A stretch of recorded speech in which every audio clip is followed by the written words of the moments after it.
Salut YouTube, c'est Goose. Aujourd'hui je suis super content de vous retrouver pour un nouveau test. Aujourd'hui on va essayer une gamme un peu plus petite, on essaye les Tiny. Je suis assez content parce que j'ai acheté un Beta FPV, le 75 Pro V2. On va voir tout simplement ensemble comment ça vole et quels sont les reproches et quels sont les points forts un petit peu de ce modèle. Allez, à tout de suite.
Alors, retour sur ce 75X Pro 2 après quelques semaines d'utilisation.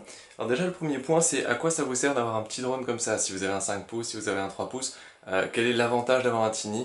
Tout simplement, c'est si jamais vous n'avez pas envie de vous prendre la tête, si jamais vous avez envie de voler en intérieur et en extérieur, c'est vraiment un super compromis, ça permet de se faufiler partout. Et surtout, là, on tombe vraiment dans le vol plaisir, c'est-à-dire qu'on n'est pas là pour prendre de belles images, on est vraiment juste là pour s'amuser. En fait, on peut dire que ça se rapproche un peu plus d'un jouet.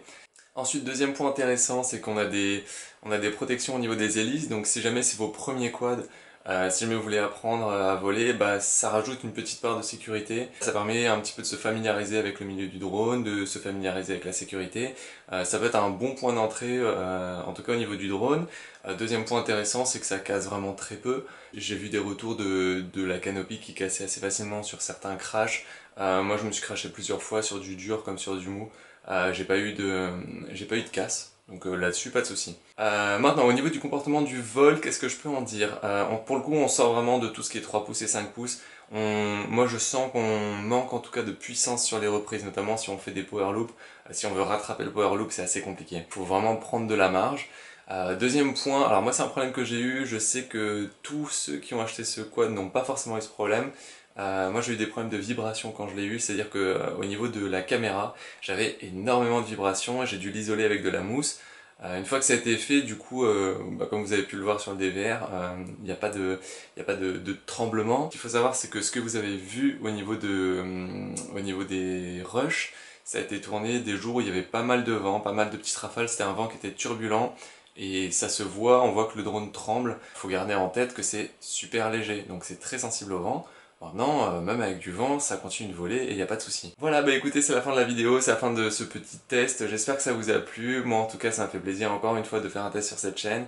Dans tous les cas, il y a d'autres vidéos qui vont suivre. Comme d'habitude, n'hésitez pas soit à liker, soit à partager, soit à commenter, enfin faire un petit peu ce que vous avez envie de faire avec la vidéo, si vous avez un petit peu envie de soutenir cette chaîne. Moi, en tout cas, ça me fait plaisir. Voilà, je vous dis à très bientôt. Je vous souhaite de bonnes vacances si vous êtes en vacances et volez bien. Peace.